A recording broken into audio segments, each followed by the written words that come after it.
Recently, I've come to understand a problem that's been bothering me for a long time in my life.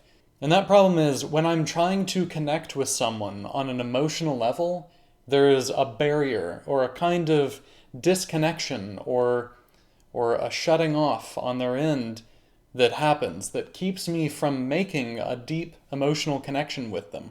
And that's got me thinking about a few important things about your relationship with other people, but also your relationship with yourself and how emotional connectivity plays into all of that. I was talking to an old friend about my girlfriend who was having difficulties at work. She was not happy. And when I told him this, he simply responded with, well, she should think about what she's doing wrong. Basically, what that's saying is it's her fault, first of all. But second of all, it's also saying, like, let's fix the problem. It isn't actually addressing what I came there to talk about. I came there and I said, I'm unhappy because my girlfriend is unhappy. My girlfriend is unhappy. There's a situation that I want to talk to you about. I want to talk to you about why it is that I'm unhappy. And so instead of saying, I'm really sorry to hear about that, please tell me about the situation, there was no emotional concern there. There was no connection. It was just, she's doing something wrong. She should fix it. Here's what she should do, which is, it's actually kind of a common communication error of immediately trying to fix someone's problem when they're there just to talk to you. But what's going on there is that I'm trying to connect with what's going on with me. I've got a perspective, I've got my feelings, I've got my thoughts and my concerns or whatever. I'm there to talk. But he says, nope, I've got solutions. Do what I think. I don't want to hear what you have to say. Just, hear me. I'm going to tell you how to fix it. That's the end of it. And that's not really a connection. He's not actually wanting to hear what I have to say. He's not wanting to hear how I'm feeling and my thoughts and what's going on with my girlfriend. Another situation is I lost my brother a few years ago. And many, many times when I would try to communicate that to people, they would say, oh, I'm sorry to hear about that, but they would move on very, very quickly.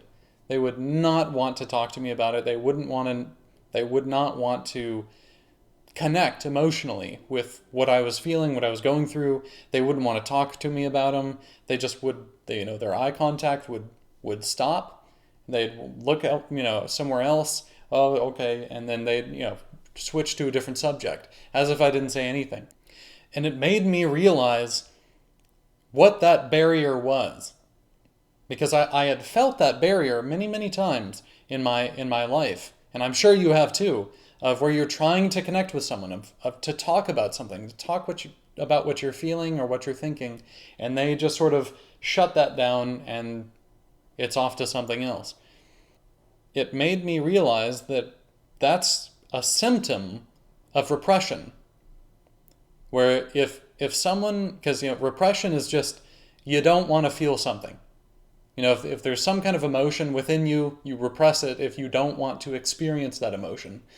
And that carries on with your interactions with other people. So if I come along and I say, hey, I'm going through this feeling, and they don't want to feel it, they're not going to allow themselves to feel it in empathy toward me. Right? So it's, I'm going to relay, hey, I'm feeling sad. And if they don't want to feel sad, they're just going to go, nope. And then say, well, you should fix that problem. Don't bring your sadness to me. Go away and fix your sadness. And if you push them on it, they'll get angry with you. They'll fight. They'll be contentious about, hey, stop expecting me to relate to your sadness. I don't want to feel that.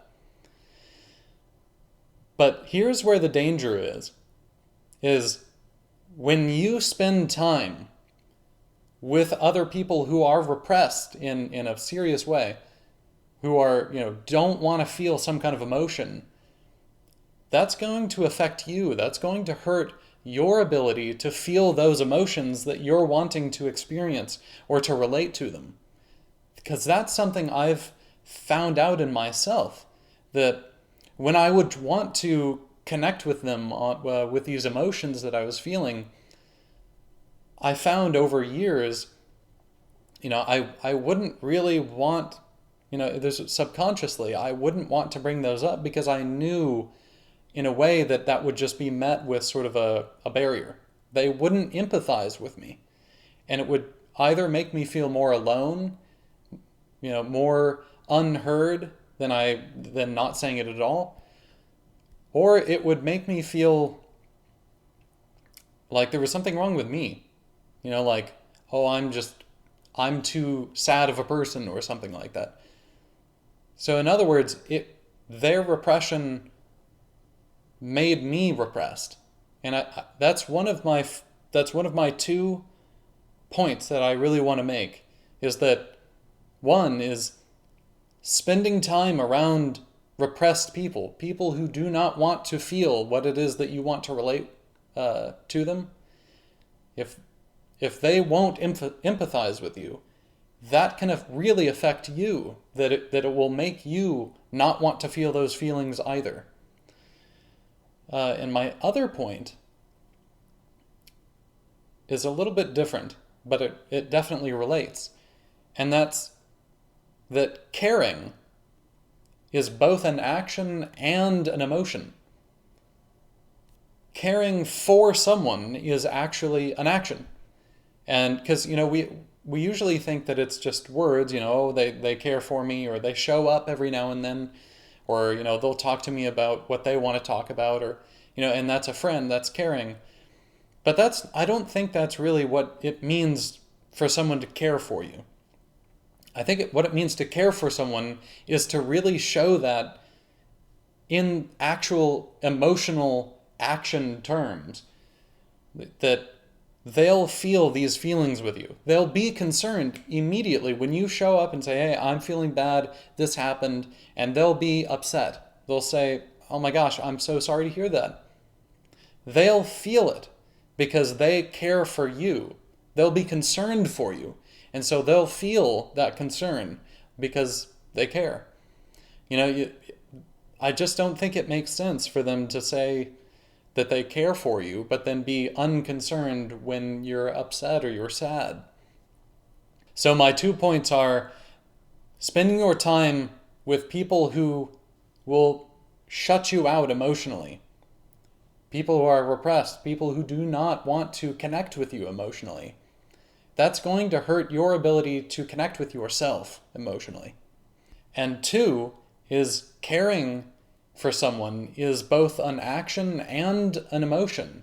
And if someone is not willing to feel that emotion of caring, of concern, they're not really caring for you. And it's going to show up in their action as well as their emotional connection with you. Please like and subscribe if you liked the video. I plan on doing a few more like this one.